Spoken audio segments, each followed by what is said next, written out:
বৈষম্য নিরসনে আমাদের বিএসসি ইঞ্জিনিয়ারদের 3 দফা দাবি। এক নম্বর হচ্ছে ইঞ্জিনিয়ারিং নবম গ্রেড বা সহকারী প্রকৌশলী বা সমমান পদে প্রবেশের জন্য সবাইকে নিয়োগ পরীক্ষা দিয়ে উত্তীর্ণ হতে হবে এবং ন্যূনতম বিএসসি ইন ইঞ্জিনিয়ারিং সহত হতে হবে। কোটার মাধ্যমে কোনো পদোন্নতি নয়, এমনকি অন্য নামে সমমান পদ তৈরি করেও পদোন্নতি দেওয়া যায়। 13 সালে প্রথম যখন তাদেরকে এই ধরনের সুযোগ সুবিধা দেওয়া হয় তখন থেকে আমাদের এই আন্দোলন শুরু হয়েছে। এটা তো আমি একটা দাবি বলছি, আমাদের আরও 2টা দাবি আছে।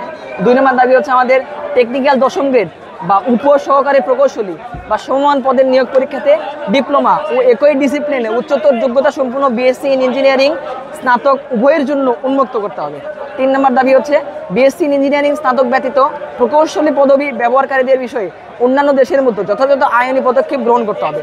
নন অ্যাক্রেডিটেড বিএসসি ইন ইঞ্জিনিয়ারিং কোর্সগুলোকে যথাযথ প্রক্রিয়া অনুসরণ করে আইইবি বেইট অ্যাক্রেডিটেশনের আওতায় আনতে হবে। এটা হচ্ছে আমাদের 3টা দাবি। এটা আমরা কোনো কেওয়াস তৈরি না করে আমরা সরকারের সাথে নেগোসিয়েশন করতে চাচ্ছি।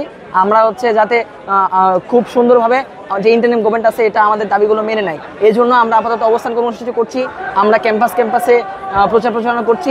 এর পরবর্তীতে যদি দাবি আদায় করা না হয়, দাবি দেওয়া মেনে নেওয়া হয়, তারপর আমরা পরবর্তীতে আমাদের পদক্ষেপ জানাই দেবো।